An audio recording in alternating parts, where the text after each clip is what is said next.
சமாதானம் இல்லாத இடத்துலதான் ஒரு நாள் சமாதானத்தை எழுந்துட்டா எப்படி இருக்கும் யோசித்து பாருங்களேன். வீட்டுக்குள்ள ஒரு சண்டை வந்துட்டா எப்படி இருக்கும் சமாதானத்தை இழந்துட்டா? இல்ல எங்கேயோ போயிட்டு ஏதோ ஒரு நடக்குது, சமாதானம் இல்லைன்னா எப்படி இருக்கும்? சமாதானம் வந்து ரொம்ப முக்கியம். அதாவது தேவனோடு கூட வைத்திருக்கிற சமாதானம். தேவனோடு நம்ம சமாதானமா இருக்கிறோம்னாக்கா எல்லாமே சமாதானமா இருக்கும். தேவனோடு எப்படி சமாதானமா இருக்க முடியும்? நம்ம செய்யற காரியங்கள் எல்லாம் சரியா இருக்குதுனாக்கா தேவனோடு கூட நம்ம சமாதானமா இருக்க முடியும். நோ சொல்லுகிற இடத்துல நோ சொல்லணும், எஸ் சொல்லுகிற இடத்துல எஸ் சொல்லணும். இது இல்லைனாக்கா கண்டிப்பா தேவனோட நம்ம சமாதானமா இருக்க முடியாது.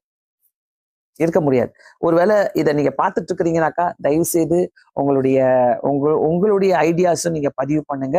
ஏனென்றா தேவனோடு நான் சமாதானமா இருக்கிறேனா, எல்லாரோட எப்பவுமே நான் ஒண்ணு உணர்வேன்.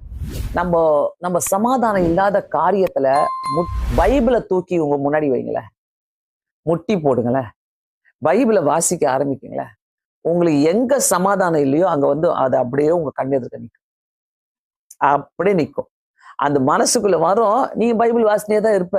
ஆனா மனசுக்குள்ள வரும், அது பைபிள் வாசிப்ப, அது தாண்டி வாசிப்பீங்க.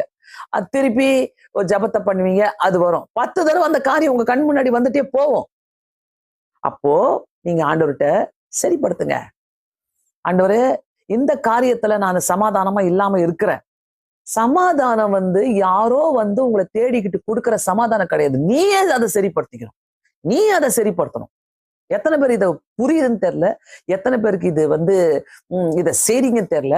நீங்க பெரிய ஜபாலியா இருக்கலாம், பெரிய ஜப வீரனாக இருக்கலாம், பெரிய பைபிள் வாசிக்கிற ஆளா இருக்கலாம், நீங்க வந்து என்னென்னமோ யாரையோ நான் சமாதானப்படுத்துறேனே அப்படின்னு நீங்க சொல்ற ஆளா இருக்கலாம். என்ன பண்ணாலும் நீங்க முழங்கால் போடும் போது எந்த காரியம் உங்க கண் முன்னாடி வந்து ஆண்டவர் வந்து சத்தியம் உள்ளவருங்க. ஆண்டவர் வந்து சத்தியம் உள்ளவர். ஆண்டவர் என்ன சொல்லுவார்னா, ஃபர்ஸ்ட் போய் நீ சமாதானம் பண்ணு.